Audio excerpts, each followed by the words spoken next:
você pensa a dinâmica de absolutização do pensamento econômico, principalmente no cenário político nacional? E ele pergunta se há formas de readequação sem necessariamente adotar uma postura de ruptura radical. Então, pessoal, muito boa pergunta. Existem, como eu disse, absolutizações de qualquer coisa. Todo mundo aprende na escola dominical que tudo neste mundo pode tornar-se ídolo. Todo mundo certamente ouviu na pregação aquela frase célebre e, aliás, muito bela de Calvino, de que o coração humano é uma eterna fábrica de ídolos. É claro que o Dover dá todo um contorno filosófico para isso, na sua ideia de antinomia e tudo mais, porque para ele, nós já falamos disso, o pensamento teórico ele é antitético, ele se opõe. Não vem ao caso agora para a pergunta, mas absolutizações são resultados, por assim dizer, dessas antinomias. E teologicamente você pode interpretar como forma de idolatrias. O livro do Coises, vocês certamente conhecem, é muito bom e trata sobre isso. E no caso da economia, você tem absolutizações do aspecto econômico, tanto num espectro quanto no outro. E você nem precisa evocar Dover para dizer isso. Até mesmo, aqui citando alguns antimodernos, até mesmo figuras que nada têm de cristãs, como, por exemplo, o barão Júlio Evolar, que era inclusive pagão, ele dizia algo interessante: olha, o liberalismo e o marxismo são ambos materialistas. Ambos partem e buscam a ideia de liberdade. Sim, Marx era um teórico da liberdade. Liberdade da natureza, ou seja, o homem deveria sair do estado de natureza para a liberdade. Não estou dizendo que os regimes socialistas seguiram a liberdade, claro que não, mas Marx, teoricamente, propunha a liberdade, era um teórico da liberdade. E ambos, portanto, o próprio Evolar fala, tanto o marxismo quanto o liberalismo são doutrinas, cosmovisões materialistas, que propõem justamente a matéria, o utilitarismo, no caso do liberalismo, algumas de suas versões, pelo menos, propõem a matéria como o princípio da própria organização do mundo. Eu citei um pagão justamente para mostrar como que até mesmo uma pessoa inteiramente distanciada de nossos pressupostos consegue perceber isso.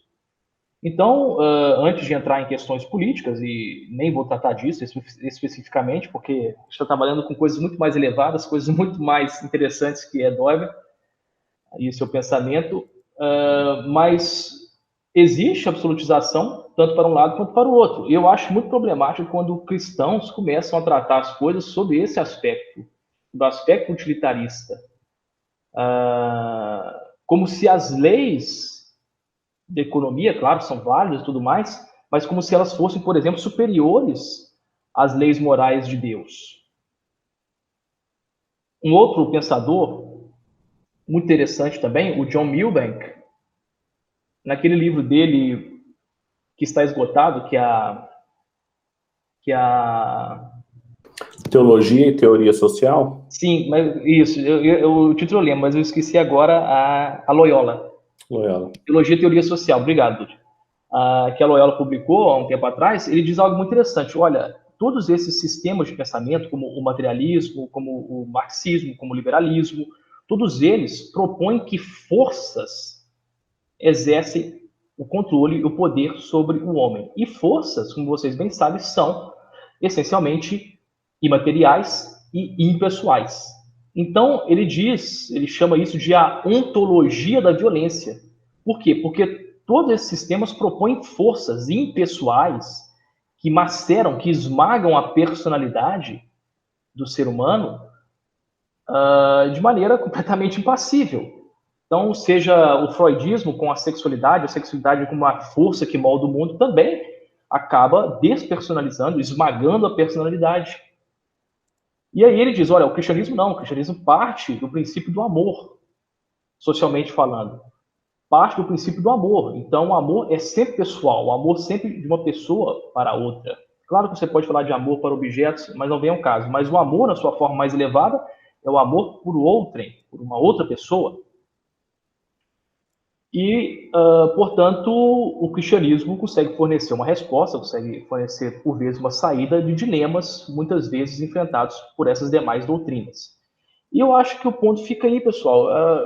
Eu vi alguns líderes protestantes, não vi nenhum católico, surpreendentemente, e eu acompanho bastante, falando, por exemplo, da questão de como o isolamento social dificultou o convívio de casais, aumentou o número de divórcios, aumentou, não sei, a violência doméstica, e me parece uma resposta muito pobre e praticamente desumana. Por quê? Primeiramente, o divórcio, Deus obviamente não aprova o divórcio que não seja feito conforme as exigências que a sua própria palavra nos propõe, mas mesmo assim o divórcio ele é uma situação que pode ser remediada, o casal pode reconciliar-se, inclusive o pastor deve lutar para que isso seja feito. Agora, questões de morte, não, se a pessoa morreu, a outra se tornou viúva, a morte nesse sentido, socialmente falando, é irremediável.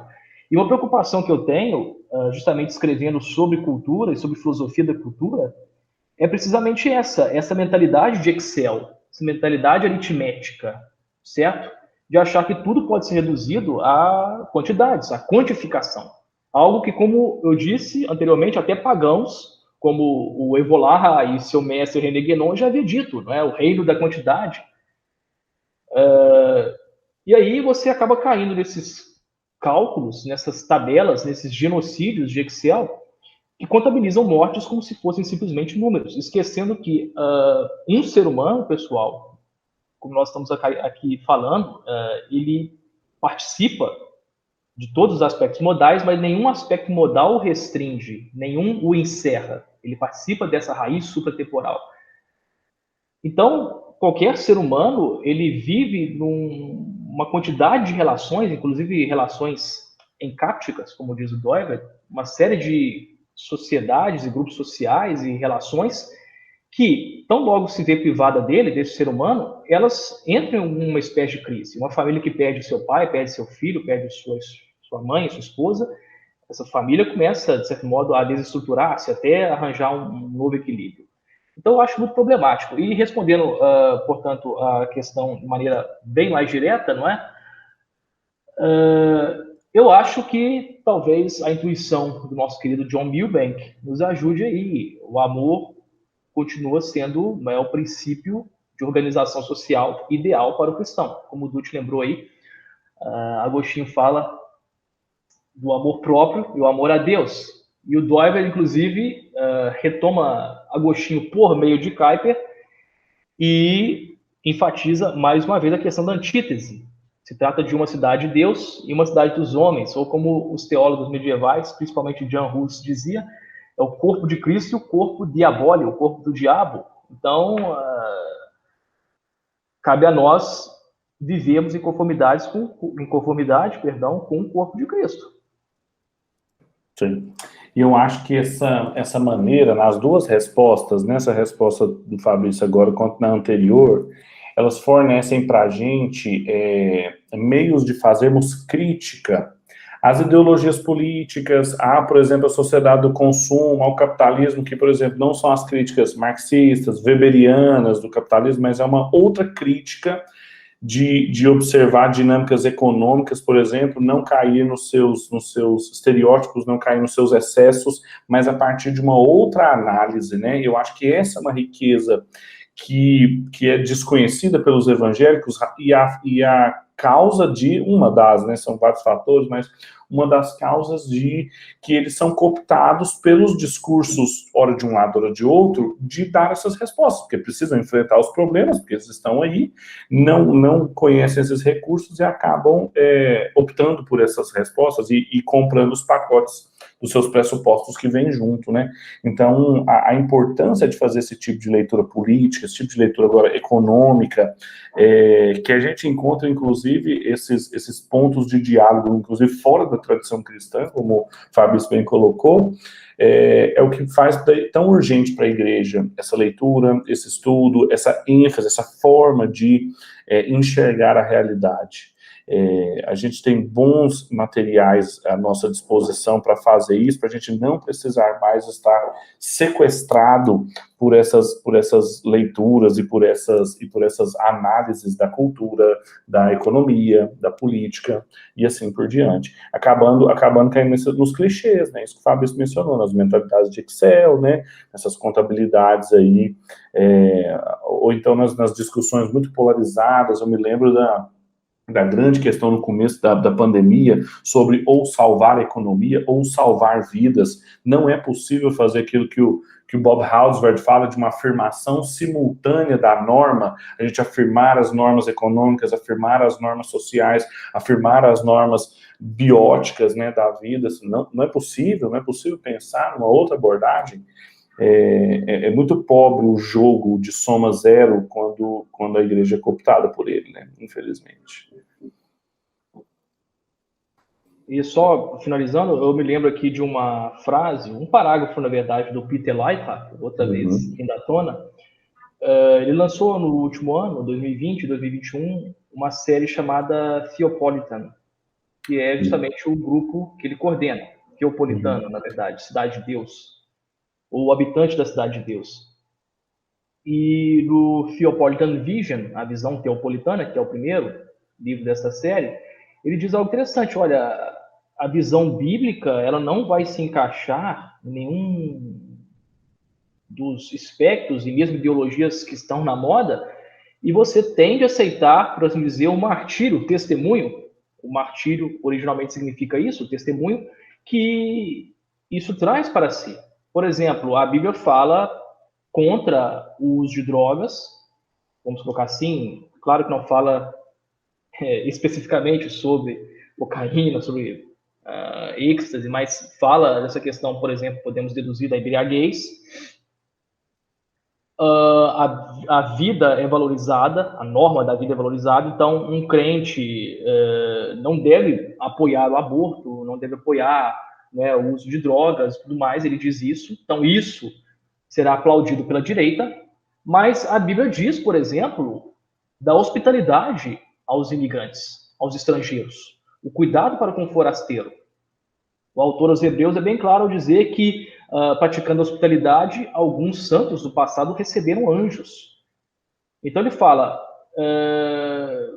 nesse sentido, você não pode ser xenófobo, você não pode ser contra a imigração. Claro, não estou dizendo aqui que tem que aceitar de maneira deliberada, maneira sem nenhum rigor, nada disso. Estou dizendo que a própria Escritura diz do cuidado para com o forasteiro. Então ele diz, se você dizer isso, aí você será visto agora por esses autores e pensadores da direita como um vira-casaca. Então, quando você falar contra o aborto, seus amigos progressistas vão te chamar também de vira-casaca, de reacionário, de autoritário.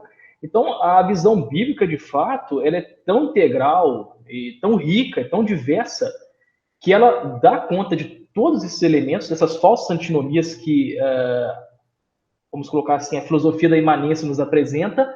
Ela dá conta, ela supera, ou melhor dizendo, ela apresenta um mundo em que essas autonomias, essas antinomias não existem, e, ao mesmo tempo, ela não pode ser absorvida, enquadrada por nenhuma dessas ideologias, porque ela é muito maior do que isso, ela é superior a isso. Então, o cristão, quando ele quer realmente, radicalmente, uma visão bíblica, ele certamente terá que sofrer o martírio, terá que sofrer e apresentar o testemunho.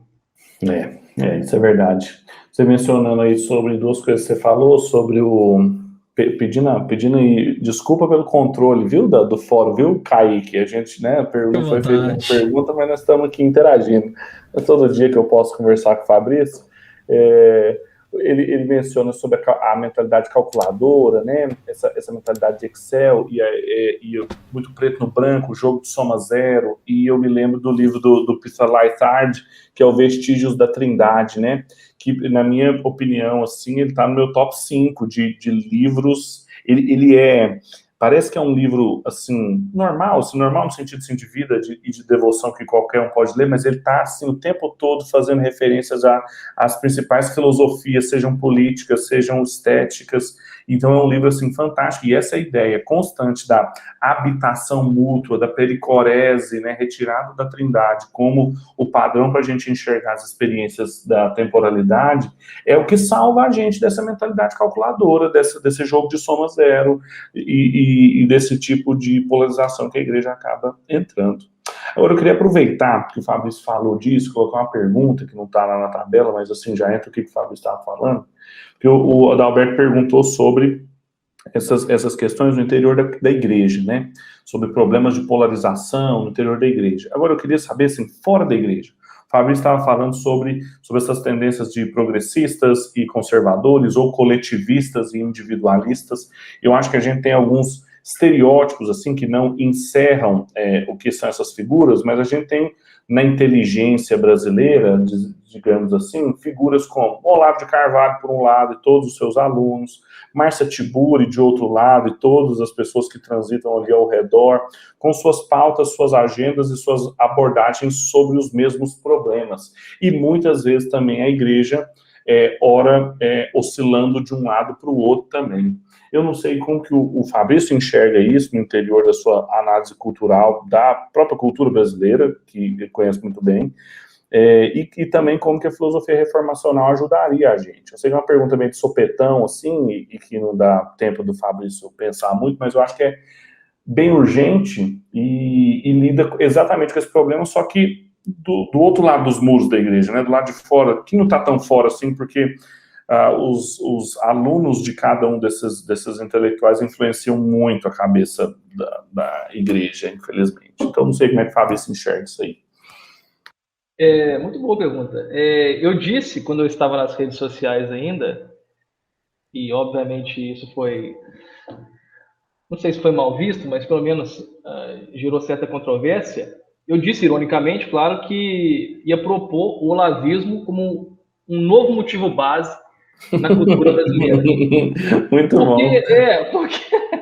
Porque, por exemplo, muitas vezes as pessoas vêm falando da questão da ciência.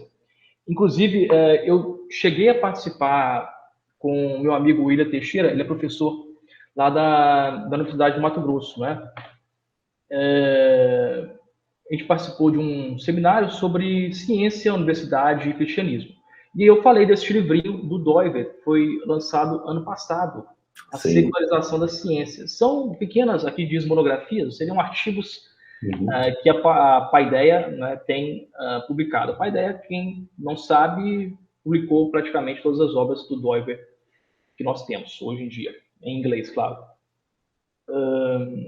Então, eu falei um pouquinho disso, e aí algumas pessoas depois, tendo visto esta palestra, no qual falamos da secularização da ciência, que é uma realidade inegável, já naquela época, se não me engano, o Doiver escreveu isso na década de 50, e obviamente a situação não mudou muito. E me parece, Pedro, que o pessoal confunde talvez a ideia de cientificismo, que é, obviamente, um tipo de idolatria, também um reducionismo, crer que a ciência fornece todas as respostas, uma espécie de neopositivismo. Isso é equivocado, claro. A ciência tem também suas próprias tentações. Num aspecto bem sociológico, o professor Hilton Japiaçu escreveu um livrinho chamado O Mito da Neutralidade Científica. Do Clauser é o mito da neutralidade religiosa. Este do professor Hilton Japiaçu, O Mito da Neutralidade Científica, no qual ele fala, por exemplo, questões que nos parecem até óbvias, mas ele explora isso com profundidade, dizendo que o cientista está também atrelado a interesses materiais, sociais, políticos e tudo mais. E as pessoas, portanto, me parecem, confundem o cientificismo com a ideia, eu diria até mesmo bíblica, ou pelo menos reformacional, de uma autoridade legítima da ciência. A ciência tem a sua esfera legítima de ação. Não é verdade? Se ela segue seus métodos, e hoje em dia há todo um estudo sobre as virtudes epistemológicas, se ela segue seus métodos e guiada por essas virtudes, que não são exclusivas dos cristãos, ela tem um papel legítimo, ela tem a sua autoridade e deve ser respeitada, assim como você respeita o sinal de trânsito, o policial, não sei, o professor, o seu chefe, né? Essas pessoas e instituições ocupam um lugar legítimo na sociedade.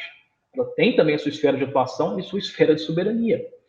Então, me parece que as pessoas não conseguem encontrar um equilíbrio.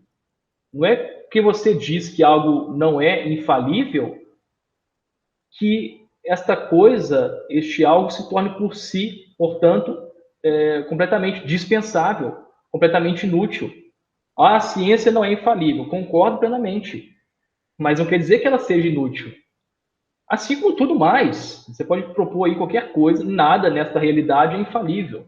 Né? A própria filosofia cosmonômica é bem clara quanto a isso. Não existe nada nesta criação que seja absoluta. Pelo contrário, o coração humano se dirige à sua origem absoluta. Não encontra nada absoluto aqui. Não se satisfaz, portanto, com nada aqui.